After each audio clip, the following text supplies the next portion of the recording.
Bank balance بہت ہے، زمینیں بھی ہے، جائیدادیں، بیوی، بچے، ساری چیزیں موجود ہیں، لیکن ہم مقابلہ آرائیوں میں لگ گئے۔ ایک کے ہاں شادی ہوئی، ہم دیکھتے ہیں جناب والا اس نے شادی میں کتنا خرچہ کیا، اس نے شادی میں کتنا پیسہ لگایا، اس نے شادی میں کون کون سے کھانے اور کون کون سی ڈشیں تیار کی۔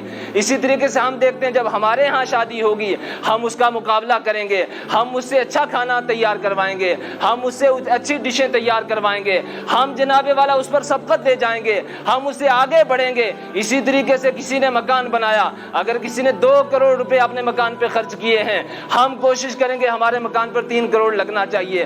اگر اس کے جناب والا اس کے ہاں ایک عمدہ قسم کی قالین اس کے کمروں میں بچھی ہوئی ہے، ہم اس سے عمدہ لانے کی کوشش کریں گے۔ حضور نبی غیب داں نے پہلے ہی بتا دیا تھا، دنیا تمہارے لیے کشادہ کر دی جائے گی، دنیا مال کی تمہارے لیے فراوانی ہوگی، دنیا کشادہ ہو کر تمہارے سامنے آئے گی۔ بنی اسرائیل کی طرح یا گزشتہ امتوں کی طرح انہوں نے مقابلہ آرائیاں کی، تم بھی مقابلہ آرائی کرو گے۔ آج ہم اپنے حالات کا اگر جائزہ لیں، یہ ساری چیزیں ہمارے اندر موجود ہیں یا نہیں؟ ہم مقابلہ آرائیاں کرتے ہیں یا نہیں؟ مکان کی تعمیر میں مقابلہ آرائی، جناب والا شادیوں میں مقابلہ آرائی، دیگر فنکشن میں مقابلہ آرائی، گاڑیوں کی خریداری میں مقابلہ آرائی، ہر چیز میں مقابلہ آرائی کر رہے ہیں۔ اور حال یہ ہے کہ اس مقابلہ آرائی نے ہمیں اللہ سے دور کر دیا ہے، مسجد سے دور کر دیا ہے، قرآن سے دور کر دیا ہے، مدرسوں سے دور کر دیا ہے، علماء سے دور کر دیا ہے۔ حضور فرماتے ہیں جب تمہارا یہ حال ہوگا یہ دنیا تمہیں تباہ و برباد کر دے گی، جس طریقے سے گزشتہ لوگوں کو تباہ و برباد کر دیا۔ آپ یہ کہیں گے دنیا نے تو ہمیں تباہ و برباد نہیں کیا، ہمارے پاس پیسہ بہت ہے، ہمارے پاس گاڑی ہے، بیوی ہے، بچے ہیں، زمین ہے، جائیداد ہے، پراپرٹی ہے۔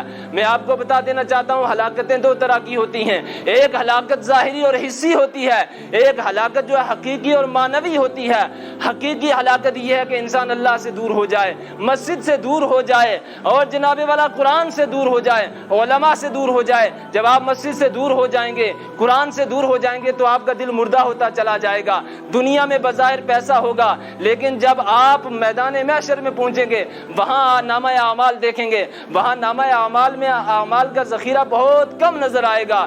اس لیے مسلمانوں دنیا میں توجہ کرنے کی ضرورت نہیں ہے، بلکہ آپ اپنی مسجدوں کو اہمیت دیں، آپ جمعے کے اجتماع کو اہمیت دیں، آپ علماء کے قریب آئیں، مدرسوں کو اہمیت دیں اور دین سیکھنے کی کوشش کریں۔ آپ جتنا مسجدوں کے قریب رہیں گے، علماء کے قریب رہیں گے، دینی اجتماعات میں شرکت کریں گے، انشاءاللہ آپ دیکھیں گے دنیا بھی سنورتی جائے گی اور آخرت بھی سنورتی جائے گی۔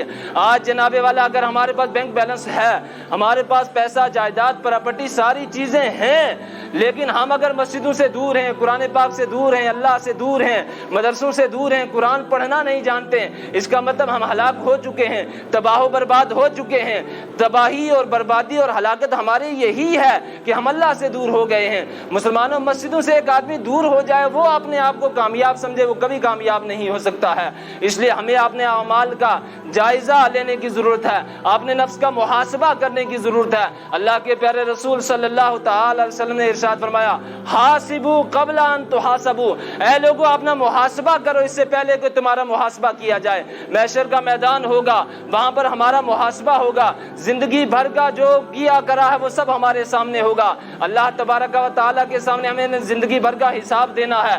اللہ تبارک و تعالیٰ بندے سے فرمائے گا جب نامہ اعمال اس کے سامنے آئے گا، اللہ فرمائے گا اقرا کتابک، اے بندے آج اپنا نامہ اعمال خود پڑھ۔ کیا فرمائے گا؟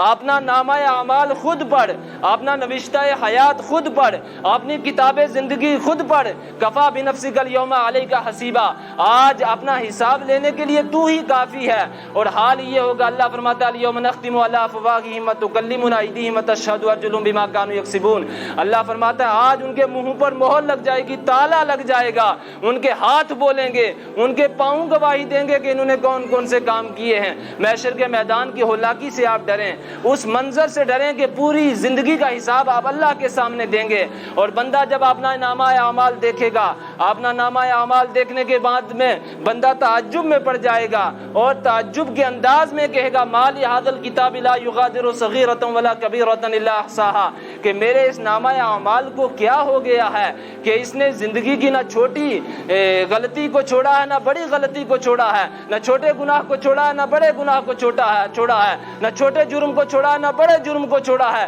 میں نے زندگی میں جو چھوٹا جرم کیا وہ بھی اس میں لکھا ہوا ہے, جو بڑا جرم کیا وہ بھی لکھا ہوا ہے, گناہ صغیرہ بھی لکھا ہوا ہے, گناہ کبیرہ بھی لکھا ہوا ہے. زندگی کا سارا نامہ اعمال سامنے آ جائے گا. اس لیے مسلمانوں اس دن سے ڈرنے کی ضرورت ہے, اللہ سے ڈرنے کی ضرورت ہے, اور جناب والا اللہ کی عبادت کرنے کی ضرورت ہے, اللہ کے گھروں کو آباد کرنے کی ضرورت ہے. رمضان کا مہینہ آیا تھا, رمضان کے مہینے میں ہماری مسجدیں کھچا کھچ بھری نظر آتی تھی. رمضان کے جاتے ہی آپ دیکھتے ہیں ہماری مسجدیں خالی اور ویران نظر آتی ہیں. کیا وجہ ہے؟ اس کی ایک ہی وجہ ہے کہ آج ہم نے اپنی توجہات کا مرکز دنیا کو بنا لیا ہے, پیسے کو بنا لیا ہے, دکان کو بنا لیا ہے, تجارت کو بنا لیا ہے, گاڑی کو بنا لیا ہے. ہم اس لیے مسجد سے دور ہوتے جا رہے ہیں. آپ کو میں یہ بھی بتا دوں کہ دنیا کوئی بری چیز بھی نہیں ہے. اگر آپ دنیا کما رہے ہیں اس نیت سے کما رہے ہیں, پیسہ کما رہے اس نیت سے کما رہے ہیں کہ اس پیسے سے میں اللہ کا گھر تعمیر کروں گا, مسجد تعمیر کروں گا, کسی غریب کی مدد کروں گا, کسی بیوہ کو مکان بنا کر کے دوں گا, کسی یتیم کی مدد کروں گا, تو یقیناً یہ ایک اچھی نیت ہے. اس نیت سے آپ کمائیں گے تو اس نیت پر ہی آپ کو ثواب ملنا شروع ہو جائے گا. پھر جب آپ نے کما لی اور کسی غریب کی مدد کر دی, سبحان اللہ, کسی یتیم کی کفالت کر دی, پھر محشر کا میدان ہوگا. اللہ کے پیارے رسول صلی اللہ تعالی علیہ وسلم نے ارشاد فرمایا, انا وکافل الیتیم کہاتین یوم القیامہ, کہ میں اور یتیم کی کفالت کرنے والا محشر کے میدان میں ایسے آئیں گے. یعنی یتیم کی کفالت کرنے والا میرے ساتھ آئے گا محشر کے میدان میں. اور محشر کا میدان کتنا سخت ہوگا, کتنا ہولناک دن ہوگا محشر کا دن. اللہ نے فرمایا یوم یفر المرء من اخیہ وامہ وابیہ وصاحبتہ وبنیہ, کہ اس دن بھائی بھائی سے بھاگے گا, باپ بیٹے سے بھاگے گا, بیٹا باپ سے بھاگے گا, ماں بیٹے سے, بیٹا ماں سے, بیوی شوہر سے, شوہر بیوی سے, ہر ایک دوسرے سے بھاگ رہا ہوگا. نفسی نفسی کا عالم ہوگا. ایسے ہولناک دن میں, محشر کے دن میں, اللہ کے رسول فرماتے ہیں جس نے دنیا کے اندر یتیم کو پالا پوسا ہوگا, یتیم کی کفالت کی ہوگی, یتیم کے لیے کپڑوں کا بندوبست کیا ہوگا, یتیم کے لیے مکان کا بندوبست کیا ہوگا, حضور فرماتے ہیں محشر کے میدان میں وہ میرے ساتھ آئے گا. اب یقیناً محشر کے میدان میں حضور کے ساتھ جو آئے تو یقیناً وہ تو کامیاب ہو جائے گا, اس کو تو جنت کی ضمانت مل جائے گی. مسلمانوں, اب دنیا کمائیں اچھی چیز ہے, لیکن اس نیت کے ساتھ کہ دنیا کما کر کے, پیسہ کما کر کے ہم مسجدیں تعمیر کریں گے, اللہ کے گھر تعمیر کریں گے, مدرسے تعمیر کریں گے جہاں قرآن پاک پڑھایا جائے گا, اور غریبوں کی مدد کریں گے, بیواؤں کی مدد کریں گے, یتیموں کی مدد کریں گے. بلکہ حدیث شریف میں یہاں تک فرمایا گیا نیت المؤمن خیر من عملہ, اگر آپ نیت کر لیں گے کہ میں دنیا کما کر کے غریبوں کی مدد کروں گا, اور اس کے بعد آپ کو موقع نہ ملے, آپ دنیا نہ کما سکیں, پیسہ نہ کما سکیں, حضور فرماتے ہیں مومن کا نیت کر لینا اس کے عمل سے بہتر ہوتا ہے. آپ نے نیت کی تھی, بعد میں اسباب مہیا نہیں ہوئے, آپ پیسہ نہیں کما سکے, اللہ تبارک و تعالیٰ اسی نیت پر آپ کو ثواب عطا فرمائے گا. اور ہمارا اسلام تو اتنا پیارا مذہب ہے, مذہب مہذب ہے, سبحان اللہ. حدیث شریف میں آیا, ایک بندہ جب ایک گناہ کا ارادہ کرتا ہے, گناہ کا ارادہ کرتا ہے, تو اللہ تبارک و تعالیٰ فرشتوں سے فرماتا ہے اس نے ارادہ کیا, گناہ کا نیت کی ہے, اس کے نامہ اعمال میں یہ گناہ درج نہیں کرنا ہے. نامہ اعمال میں گناہ درج نہیں کرنا, اس لیے کہ نیت کیا, ارادہ کیا, ہو سکتا ہے نہ کرے, تو گناہ کا ارادہ کیا, نیت کی, درج نہیں کیا جائے گا. پھر اگر نیت اور ارادہ کرنے کے بعد میں گناہ کر بیٹھتا ہے تو پھر اس کے بعد ہوتا یہ ہے, فرشتوں سے کہا جاتا ہے کہ لکھ دو, ایک ہی گناہ لکھنا ہے. لکھنا کتنا, ایک گناہ کیا تو ایک ہی گناہ لکھا جائے گا نامہ اعمال میں. اور بعض روایتوں میں یہ بھی آیا ہے کہ فرشتوں سے یہ بھی کہا جاتا ہے ٹیمپریری طور پر, عارضی طور پر لکھ دو, ہو سکتا ہے یہ توبہ کر لے, توبہ کر لے گا تو مٹا دیا جائے گا. لیکن نیکی کے معاملے میں اور جناب والا عمل حسن کے بارے میں یہ فرمایا گیا کہ بندے نے نیت کی, اللہ تبارک و تعالیٰ فرشتوں سے فرماتا ہے اس کے نامہ اعمال میں ایک نیکی لکھ دو, اس لیے کہ نیت کر چکا ہے, اچھے کام کی اور اچھے عمل کی نیت کر چکا ہے, اس کے نامہ اعمال میں ایک نیکی لکھ دو. فرشتے لکھ دیتے ہیں. پھر اگر نیت اور ارادے کے بعد میں وہ نیک عمل کر لیتا ہے, وہ اچھائی کر لیتا ہے, وہ بھلائی کر لیتا ہے, تو اللہ تبارک و تعالیٰ فرماتا ہے کہ ایک اچھا عمل کیا, ایک اچھا کام کیا, اس کے نامہ اعمال میں ایک نہیں لکھنا, 10 لکھنے ہیں. کسی کے بارے میں کہا جائے گا 10 لکھو, کسی کے بارے میں کہا جائے گا 20 لکھو, یہاں تک کہ یہ سلسلہ 700 تک دراز ہوتا ہے.